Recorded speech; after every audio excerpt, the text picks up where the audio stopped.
Año 2025. Buscando el reino de Dios y su justicia.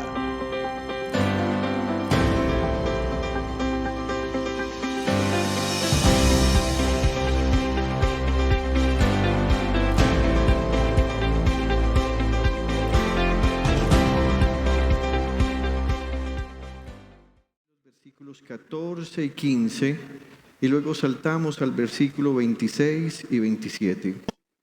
Primera de Tesalonicenses, capítulo 5, versículos 14 y 15, y luego saltamos al verso 26 y 27. Si no trajiste Biblia, acá vamos a tener una ayuda en pantalla para que puedas seguir la lectura de la palabra del Señor esta noche. Y leo en el nombre del Señor Jesús, dice: hermanos, también les rogamos que amonesten a los holgazanes, que estimulen a los desanimados, ayuden a los débiles y sean pacientes con todos. Asegúrense de que nadie pague mal por mal. Más bien, esfuércense siempre por hacer el bien, no solo entre ustedes, sino a todos. Versículo 26. Saluden a todos los hermanos con un beso santo. Les encargo delante del Señor que lean esta carta a todos los hermanos. Ven, pastor, rápidamente vamos a tener un tiempo de oración antes de entrar a la palabra del Señor. Señor, nos acercamos a ti, Señor.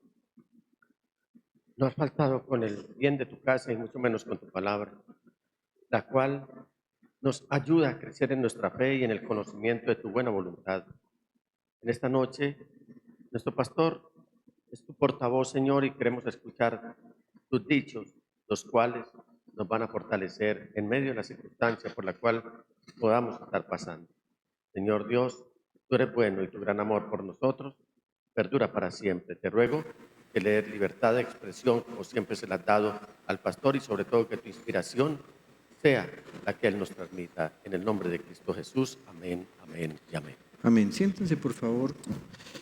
El domingo pasado empecé un tema que les prometí que quería terminar hoy. Ese tema lo titulé La espera con propósito, cómo debemos esperar la venida del Señor. Así que estábamos viendo cómo el apóstol Pablo nos dio unas instrucciones a todos los cristianos acerca de cómo esperar el regreso del Señor. No sé si todos los que están en este lugar son cristianos de convicción y llevan varios tiempo caminando con el Señor Jesús, pero si por alguna razón hay alguien que por primera vez está escuchando este mensaje, quiero decirle, nosotros los cristianos creemos en una promesa que el Señor Jesús hizo. Él dijo que Él regresaría por nosotros. Y desde ese punto de vista hemos tomado el domingo pasado varios textos bíblicos en los cuales el Señor prometió que regresaría. Me gustaría tomar unos 2 o 3 esta noche para que recordemos. En San Juan capítulo 14, versículos 1 al 3, Jesús dijo: no se angustien, confíen en Dios y confíen también en mí. En el hogar de mi Padre hay muchas viviendas. Si no fuera así, ya se lo habría dicho a ustedes. Voy a prepararles un lugar. Y si me voy y se lo preparo, vendré para llevármelos conmigo, así ustedes estarán donde yo esté. En ese mismo capítulo, en el versículo 18 y luego en el 28, Jesús dijo: yo no los voy a dejar huérfanos, volveré a ustedes. Y en el versículo 28 dice: ya me han oído decirles, me voy, pero vuelvo a ustedes. Si me amaran, se alegrarían de que voy al Padre, porque el Padre es más grande. Decíamos entonces el domingo que el regreso del Señor Jesús para nosotros los cristianos es un fundamento de fe. Y lo que la Biblia nos dice es que el regreso del Señor Jesús puede suceder en cualquier momento. El regreso del Señor Jesús es repentino. El regreso del Señor Jesús es una promesa que debemos esperar con confianza. En su regreso, el Señor vendrá con toda gloria y honor, y además decíamos que en su regreso ya Él no será el pequeño niño del pesebre, sino que la Biblia proclama que Él vendrá como juez de vivos y muertos. Uno de los hombres que escribió en la Biblia mucho acerca de la venida del Señor fue el apóstol Pablo. Y al escribir su carta a los tesalonicenses, nos da la impresión que Pablo tiene la intención de dejarnos instrucciones acerca de cómo debemos esperar la venida del Señor. Recuerdo que hace un tiempo atrás, yo era un niño y mi padre me pidió que lo acompañara a hacer una gestión y él me dio instrucciones. Él me dijo, hijo, voy a dejarte en este lugar. Vas a hacer esto y esto y esto y nos vamos a volver a encontrar acá. Tú me vas a esperar en este lugar. Cuando él me dio esas instrucciones, yo supe que yo no tenía margen de maniobrabilidad para tomar decisiones propias. Yo debía esperar tal como él me había indicado. Él no me dio una hora precisa, no me dio un momento exacto, así que el regreso de él iba a ser inminente, podría ser repentino y yo debía cumplir con las instrucciones que él me estaba dando. Así que Pablo parece que tiene esa misma intención. El domingo pasado decíamos que Pablo nos dice por medio, o el Espíritu Santo nos dice por medio de Pablo, que debemos esperar al Señor sin agenda, pero preparados. No hay una fecha para esto. Si usted alguna vez escucha a un líder religioso diciendo que en tal fecha Jesucristo va a regresar o que en tal fecha el mundo se va a acabar, usted puede decir con total tranquilidad que ese hombre o esa persona es un mentiroso. No hay fecha establecida para esto. Lo que sí hay es una instrucción. Tenemos que estar preparados. La segunda cosa que dijimos el domingo es que debemos esperar al Señor sin las entretenciones del pecado. No podemos creer que estamos esperando al Señor y que Él demandará de nosotros un camino en el cual vamos perfeccionándonos por medio de su palabra y a la vez vivir en pecado. En tercer lugar, decíamos que debemos vivir con identidad, creyendo esto, viviéndolo, pero además siendo lo que decimos ser. Una de las grandes problemáticas que tiene la iglesia cristiana hoy en el mundo es que la mayoría de las personas que se congregan en nuestros templos, y no estoy hablando propiamente de íntima devoción, ni estoy haciendo una crítica, sino más bien una radiografía, las personas vienen y se congregan, pero no viven lo que dicen creer, y no viven lo que la palabra dice que deberíamos hacer. Eso es incoherente. Esperar al Señor significa que nosotros creemos que somos lo que Él ha dicho que somos. En cuarto lugar, dijimos que debemos esperar al Señor vivos en Cristo Jesús. Y dije que cabía la posibilidad que el Señor llegara en un tiempo como este en el que nosotros estamos vivos, o inclusive podría tardarse algunos años y nosotros ya estar muertos. Pero Pablo dice, ya sea que vivamos o sea que muramos, tenemos que vivir para el Señor. En quinto lugar, Pablo nos dijo que debíamos edificarnos y esperar al Señor con ánimo constructivo. Y en el capítulo 11 del capítulo 5, en el versículo 11 del capítulo 5, Pablo dice, por eso anímense y edifíquense unos a otros tal como lo vienen haciendo. Así que nos hacíamos una pregunta, ¿cómo podemos edificarnos unos a otros? Yo no sé si usted lo sabía, pero la razón natural del ser humano demuestra que a medida que nosotros nos relacionamos con otras personas, nosotros mismos estamos creciendo y nos estamos formando en algo, ya sea para bien o sea para mal. Usted recuerda que hay un texto en la palabra del Señor, tal vez en dos momentos, dice, las malas compañías corrompen las buenas costumbres. ¿Qué significa eso? Que aquel tipo de edificación que otra persona me está dando, inclusive podría ser para mal, o sea que no es edificación, sino destrucción. También la Biblia dice, el hierro con el hierro se afila y el hombre en el trato con el hombre. Si usted se da cuenta quién es usted hoy, usted no es un ente, un individuo que se ha formado solo. Hay muchas personas a su alrededor que han sembrado principios con los cuales usted es lo que ahora vive y lo que ahora usted piensa y lo que ahora usted siente. Somos el producto de esta fuerza en la que socialmente nos relacionamos, pero también espiritualmente. Entonces, lo primero que decíamos con respecto a esto de ánimo constructivo es que Pablo decía, amen a sus pastores. En el versículo 12, 13 y luego en el 25, Pablo había dicho, hermanos, les pedimos que sean considerados con los que trabajan arduamente entre ustedes y los guían y amonestan en el Señor. Ténganlos en alta estima y ámenlos por el trabajo que hacen. Vivan en paz unos con otros. En el versículo 25, luego Pablo se presenta como un pastor y dice, hermanos, oren también por nosotros. Si por alguna razón usted no vio este sermón o no estuvo presente en este auditorio, en este templo que ha sido consagrado a Dios, yo le pido, tómese en los siguientes días un tiempo para que usted vaya y escuche este sermón. Seguramente usted lo va a necesitar como lo estábamos necesitando todos los que lo escuchamos. Pero en segundo lugar, Pablo va a decir que nos edificamos y que esa edificación se hace construyendo entre nosotros cuando nos amamos como hermanos. Y quiero tomarme unos minutos esta noche para reflexionar frente a esto, amando a los hermanos. En el versículo 14 y 15, y luego saltamos al 26 y al 27, que es lo que hemos leído esta noche como texto inicial, Pablo dijo: hermanos, también les rogamos que amonesten a los holgazanes, estimulen a los desanimados, ayuden a los débiles y sean pacientes con todos. Asegúrense de que nadie pague mal por mal, más bien esfuércense siempre por hacer el bien, no solo entre ustedes, sino a todos. Saluden a todos los hermanos con un beso santo. Les encargo delante del Señor que lean esta carta a todos los hermanos. Así que les decía, en el punto anterior, Pablo nos da un acercamiento a la relación correcta con nuestros pastores.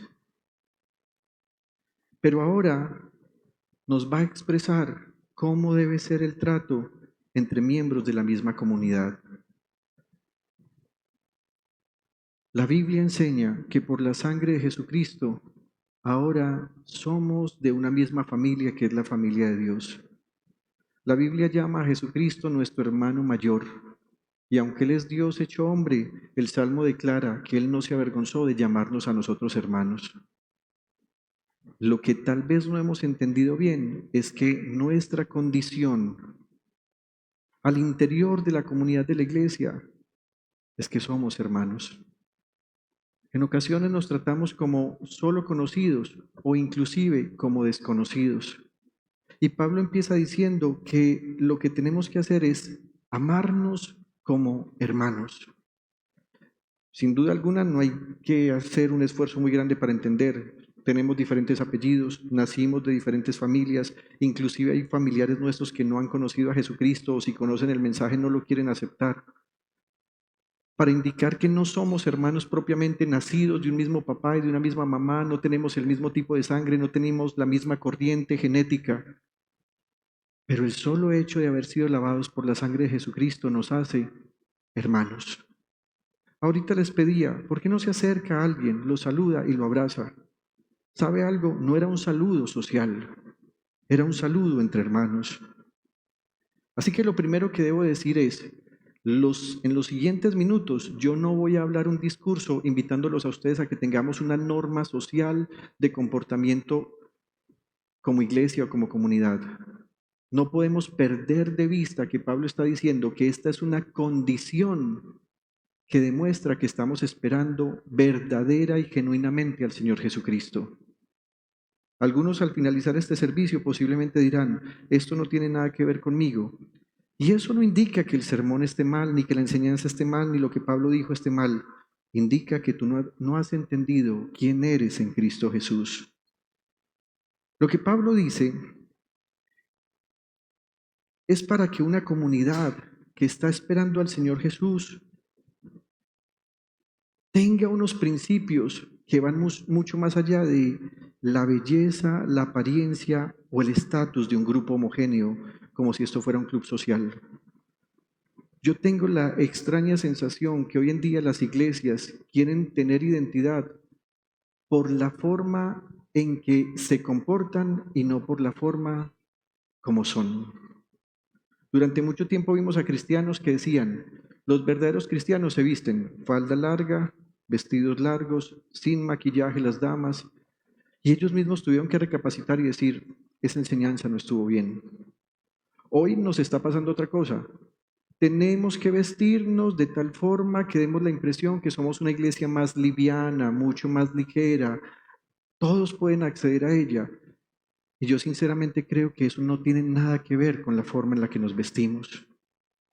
Hoy veo que hay muchas comunidades de iglesia que tienen la intención de uniformarse como si fueran un club social en el cual lo que mostramos hacia afuera es bello, llamativo, aparente, como si ese fuera nuestro verdadero estatus, como si la homogeneidad de vestirnos de cierta manera dijera que somos verdaderamente cristianos y que estamos esperando al Señor. No es así.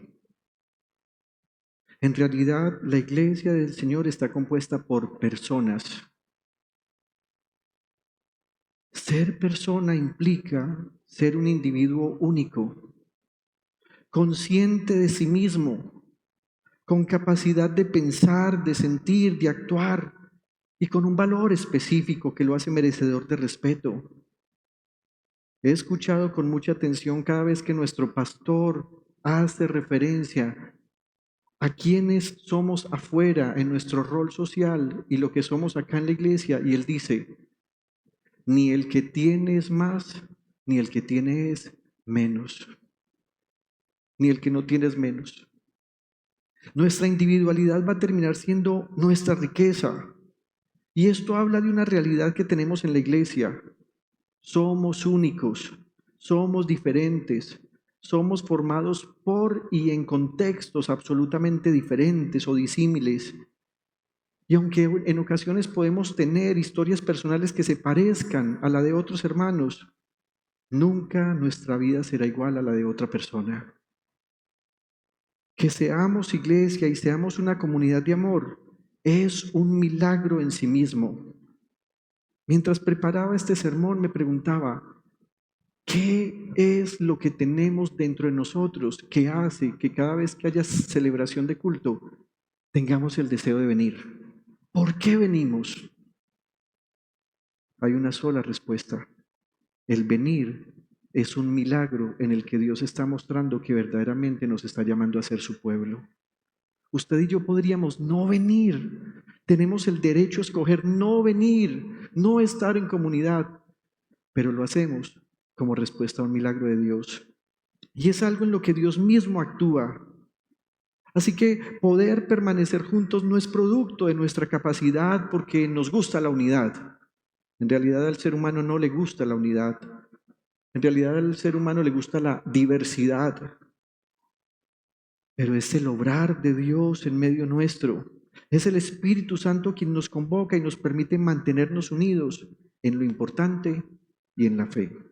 Mire esto tan sencillo. Levanten la mano los hinchas del Atlético Nacional.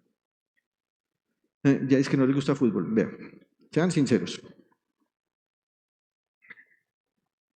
Los del Medellín.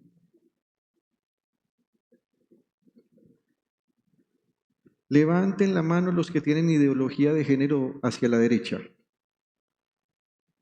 Centro Democrático, uribismo.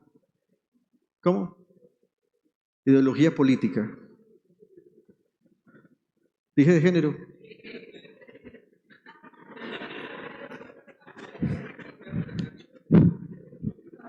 Empezaron a interpretar cuál era la derecha y cuál no.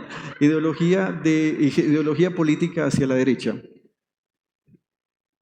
¿Y hacia la izquierda? No falta. Tenía que ser del Medellín. ¿Vio?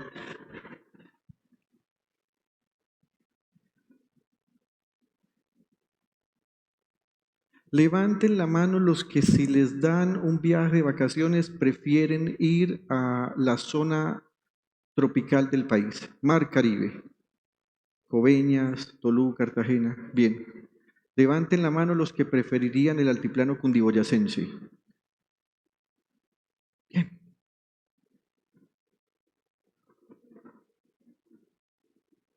¿A cuántos les gusta más ir entre piscina y mar? ¿Quiénes prefieren piscina? ¿Quiénes prefieren mar? ¿Se dan cuenta lo diferentes que somos? ¿Cómo? Los costeños, ¿qué dijeron del mar? ¿Tú qué dijiste del mar? Mar. Miren cuán diferentes somos, pero miren qué capacidad la que tenemos de mantenernos unidos en lo importante y en la fe. ¿Quiénes creen que Jesucristo es el Señor arriba en el cielo y abajo en la tierra? ¿Estamos de acuerdo en eso? ¿Quiénes además saben que si Jesucristo regresa, Él nos llevará a su gloria eterna? ¿Quiénes saben que el pecado es desobediencia a Dios? Así que estamos unidos en lo fundamental. Ahora bien, dado que esta realidad de las diferencias que tenemos por nuestros contextos, por nuestra individualidad, por nuestra cosmovisión, debemos reconocer que sí hay situaciones en las que debemos trabajar por la unidad en medio de la diversidad de la iglesia.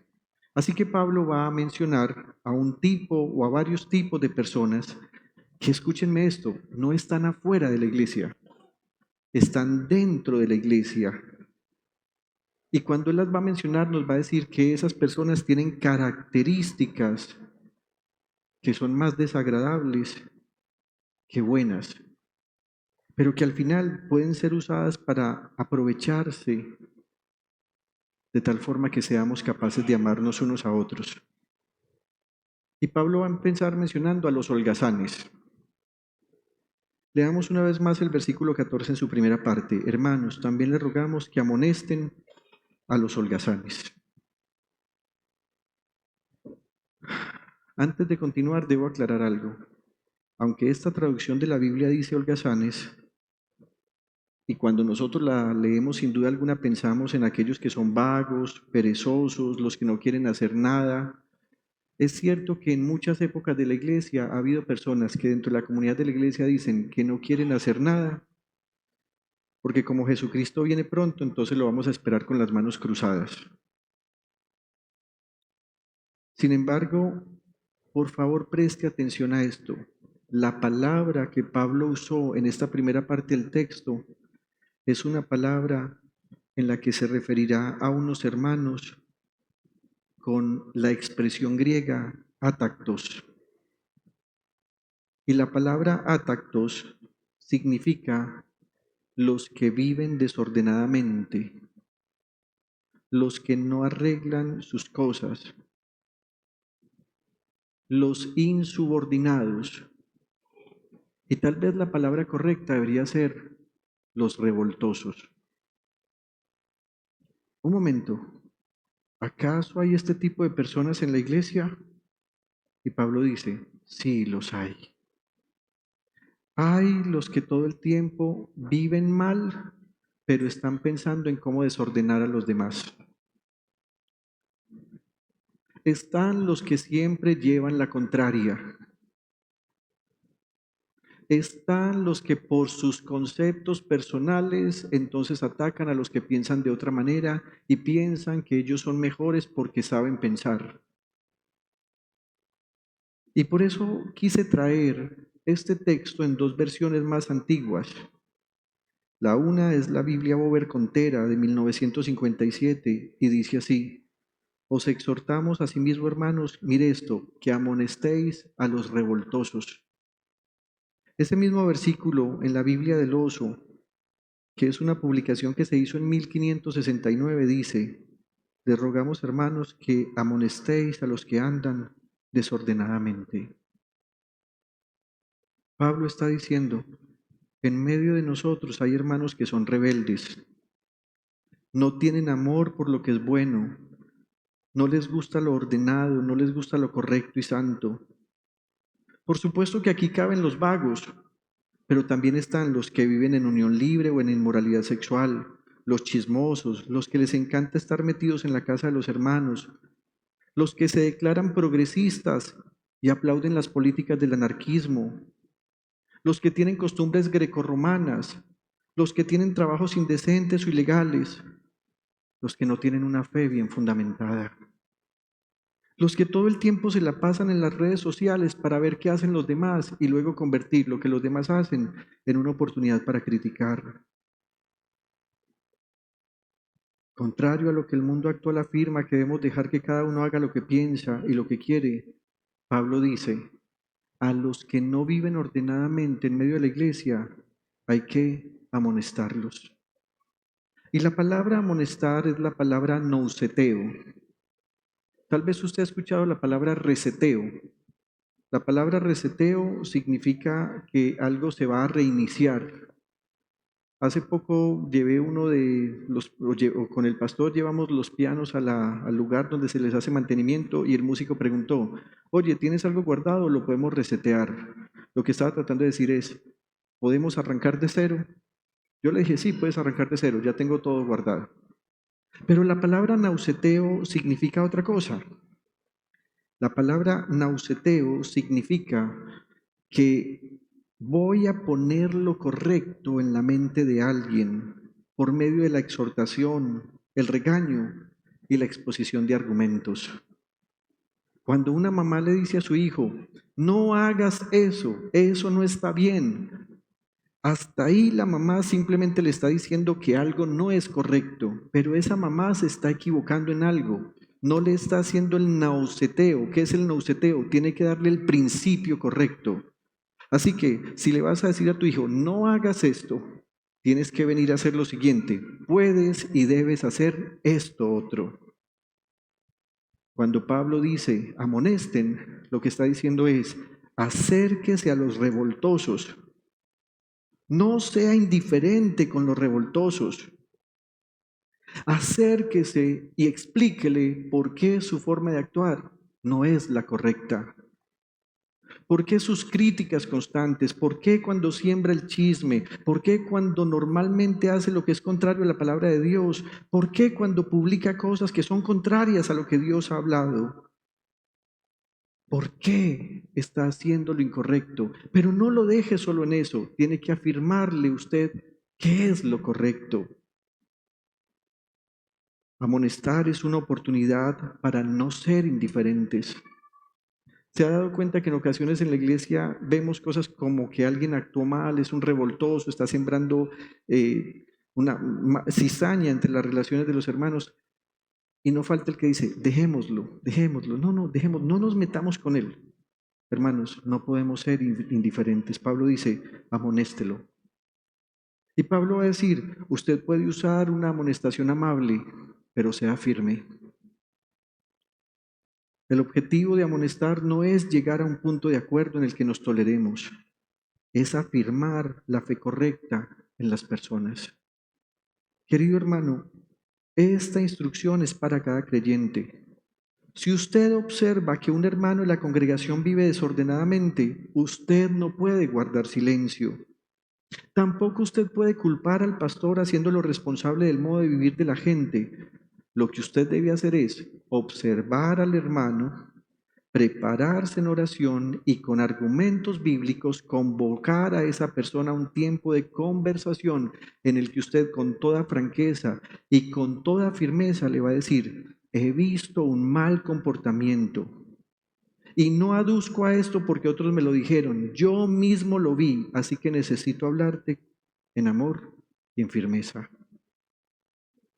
En Proverbios 27, versículos 5 y 6 dice, quien de veras te ama, te reprenderá abiertamente. Más te quiere tu amigo cuando te hiere que tu enemigo cuando te besa. No convirtamos la iglesia en un centro de recepción de tolerancia. Nuestra responsabilidad es amonestarnos unos a otros cuando estamos viviendo desordenadamente. Luego Pablo va a mencionar a otro grupo de personas, los desanimados. Recordemos el texto. Hermanos, también les rogamos que amonesten a los holgazanes, ya lo vimos, estimulen a los desanimados. Pablo va a mencionar una palabra griega que es la palabra oligopsujos. Y esta palabra griega significa los pusilánimes, los que tienen cobardía para tomar decisiones firmes en cuanto a la fe e incluso en cuanto a su vida personal. ¿Por qué Pablo mencionaría a estos desanimados? Porque los desanimados siempre son presa fácil de los que viven desordenadamente, es decir, de los revoltosos. Porque estos que son desanimados o pusilánimes son fáciles de manipular. Una persona desanimada es una persona que siempre vive con dudas y con temor. Es más, los desanimados siempre culpan a otros de su falta de ánimo. Estas personas casi siempre justifican su falta de decisión basados en fantasías que tejen en sus mentes. Por ejemplo, en la iglesia me pasa constantemente que la gente me dice, no, pastor, ando como desanimado, es que en la iglesia los hermanos no me saludan, es que me miraron feo por la ropa que usé, Es que yo llego a la iglesia y si hay un grupo de hermanos reunidos, yo me acerco y ellos se esparcen, se dispersan. Pastor, es que yo no he vuelto, estoy desanimado porque qué día estaba entrando a la iglesia y una señora me empujó. O inclusive cosas tan feas como esta. No, pastor, es que usted no atiende sino a los de su círculo.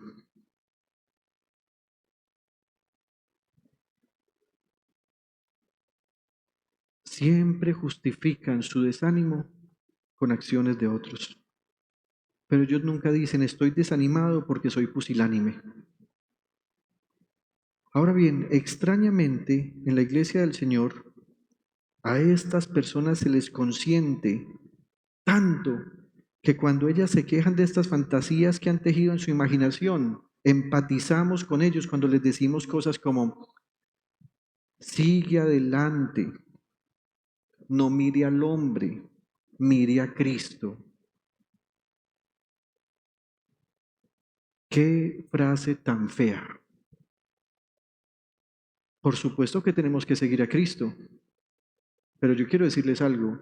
Si yo fuera un miembro de esta congregación y mi pastor es un inmoral, un ladrón, un abusador, un manipulador, y yo me voy sabiendo eso, yo no aceptaría que ustedes me dijeran, mire a Cristo y no mire al hombre. Yo no aceptaría eso. Pablo dijo, imítenme a mí, así como yo soy imitador de Cristo. Uno tiene que ser sabio para saber quién lo dirige, para saber quién le comparte la palabra. Querida iglesia, les voy a pedir esto en el nombre de Jesús para el resto de sus vidas. Jamás acepten pastores inmorales dirigiéndoles en su vida de fe. Ustedes tienen la responsabilidad, la obligación de tener pastores que sean verdaderamente santos. Gente que tema a Dios. Así que también saque esa excusa. Cuando haya desanimados en la iglesia que estén poniendo quejas del pastor o de otros hermanos, jamás les vuelva a decir, ponga su mirada en Cristo, no mire al hombre. Usted está empatizando con la justificación que esas personas dan. Y lo que usted debería hacer es, en vez de alentar su desánimo, animarlos y traer de nuevo. Darles razones a esos pusilánimes para que empiecen a actuar con valentía. Decirles que ellos son responsables porque no asumen sus propias responsabilidades. Y decirles, el problema no es la iglesia, el problema está dentro de ti.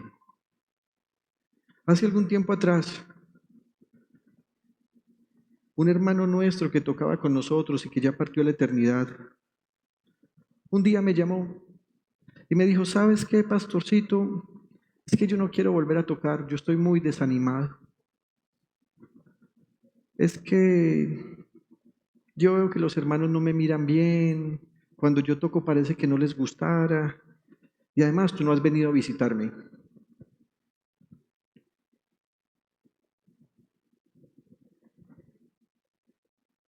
La respuesta fue, bueno, nosotros te amamos, me encantaría seguir contando contigo, pero ya que has tomado esa decisión, las puertas de la iglesia están abiertas, me encantaría que vinieras el domingo porque te voy a hacer una despedida en presencia de todos los hermanos, diciendo que has renunciado a la fe y que no quieres volver a congregarte. No, pastorcito, no se lo tome tan a pecho, esto no es un asunto personal. Entiéndame, estoy desanimado. Mira, tú estás desanimado porque el problema está en ti. Eres orgulloso y por eso estás esperando el aplauso de la gente. Crees que lo que haces es para que la gente te reconozca como un gran músico y se supone que si estás tocando es para que adores a Dios. Si hay personas en la iglesia que se sienten ofendidas contigo es por lo que tú hiciste en tu anterior matrimonio, porque no trataste bien a tu esposa y algunos hermanos de la iglesia están esperando que tú pidas perdón.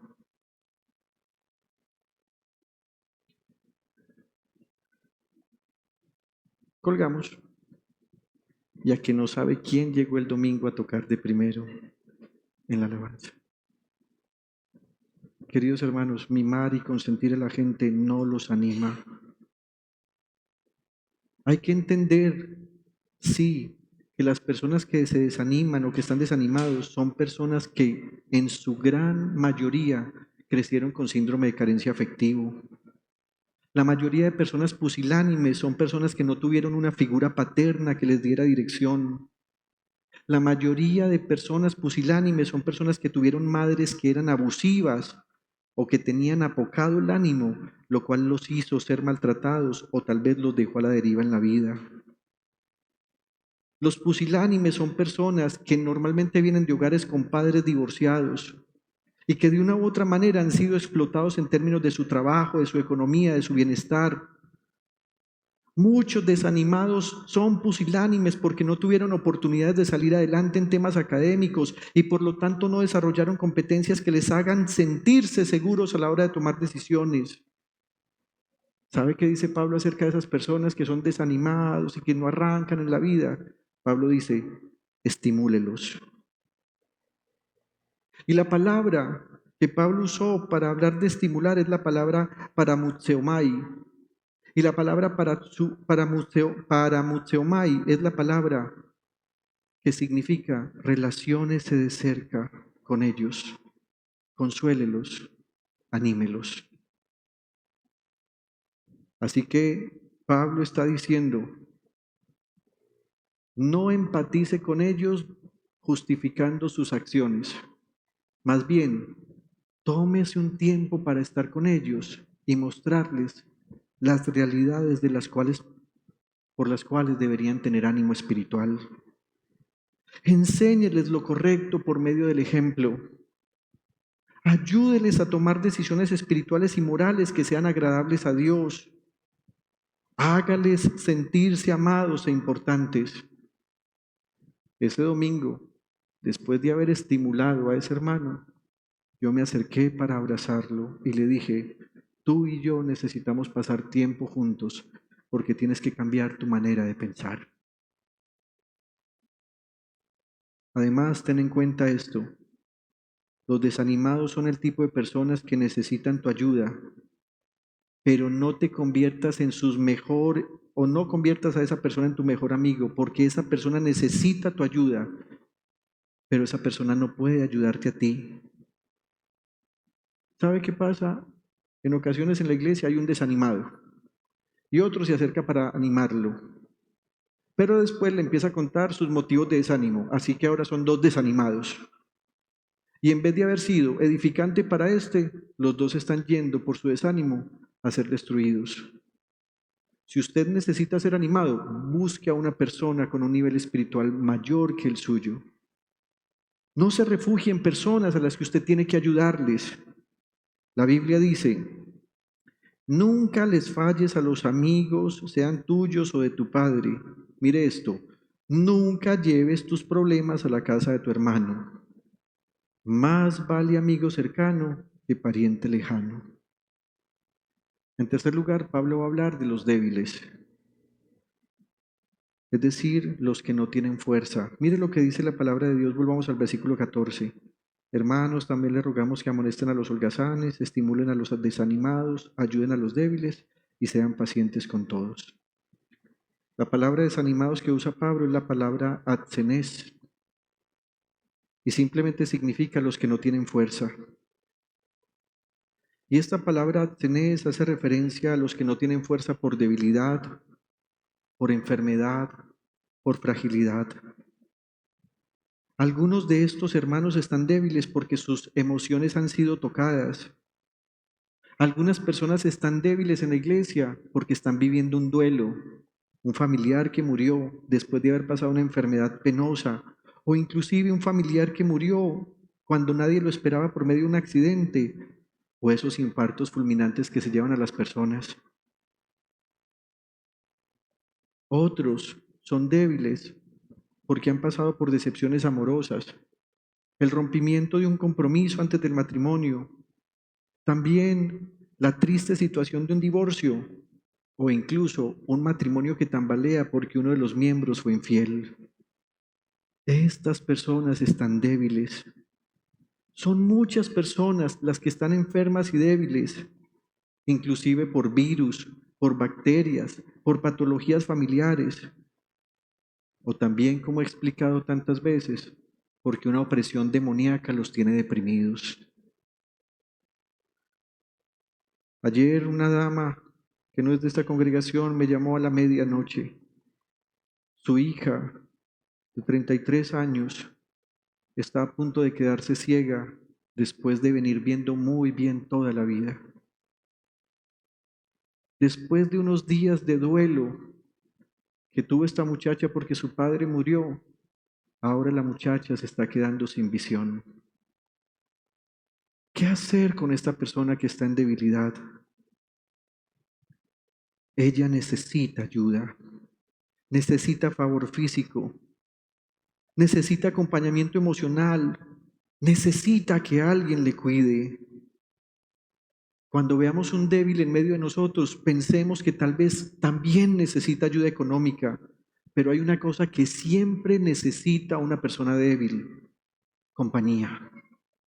La compañía silenciosa de alguien que sabe amar, no la compañía de alguien que va a juzgarle, a criticarle o a atar cabos para tratar de explicar por qué esa persona está en debilidad.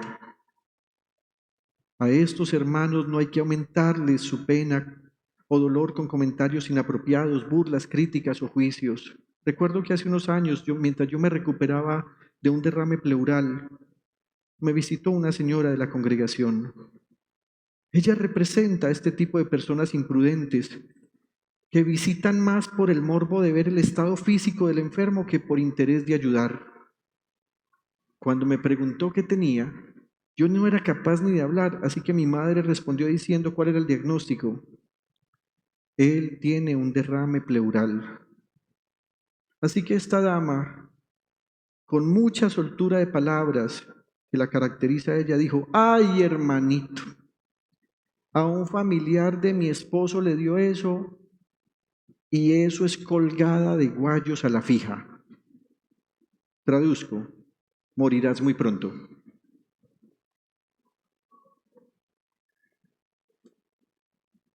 Esa no es la ayuda que necesitan los débiles. Los débiles carecen de fortaleza moral y espiritual y ellos necesitan que se les sostenga con firmeza. Cuando usted vea a un hermano débil, emocional, espiritual o físicamente, no lo mande a orar, no lo mande a leer la palabra de Dios.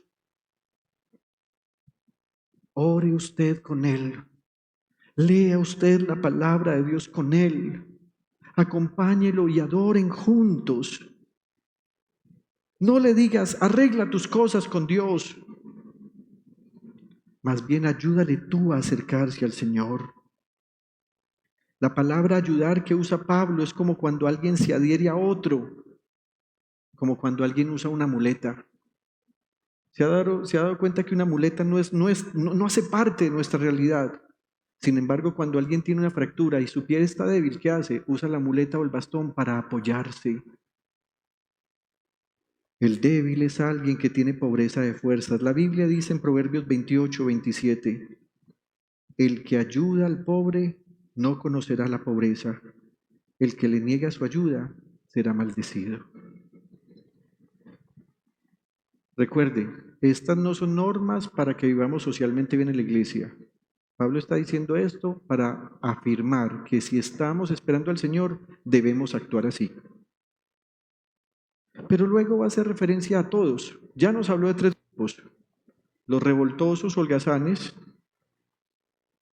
los desanimados y los débiles. Pero ahora nos va a decir cómo debemos actuar todos.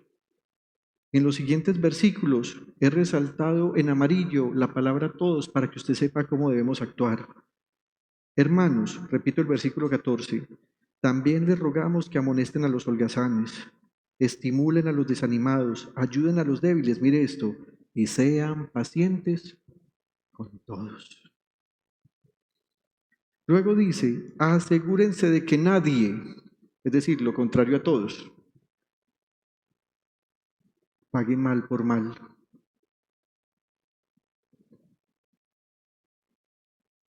¿Sabía usted que en la iglesia también hay hermanos ingratos y desagradecidos, a los que se les hace un favor y pagan con mal a los que le hicieron el favor? Asegúrense de que nadie pague mal por mal, más bien, esfuércense siempre por hacer el bien. Y ahora Pablo va a ampliar esto, no solo entre ustedes, sino a todos. Cuando vayas por la calle en tu vehículo o en tu motocicleta, no le des vía solo al hermano de la iglesia que conoces. Dale vía a todos.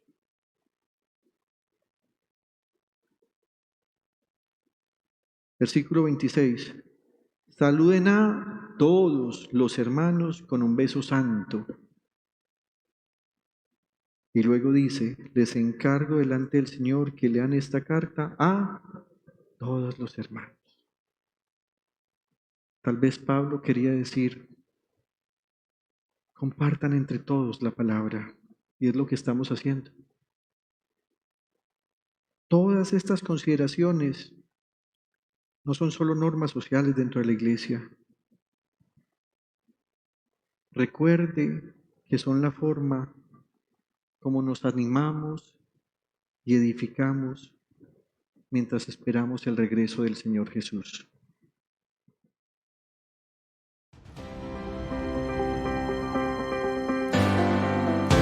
Año 2025. Buscando el reino de Dios y su justicia.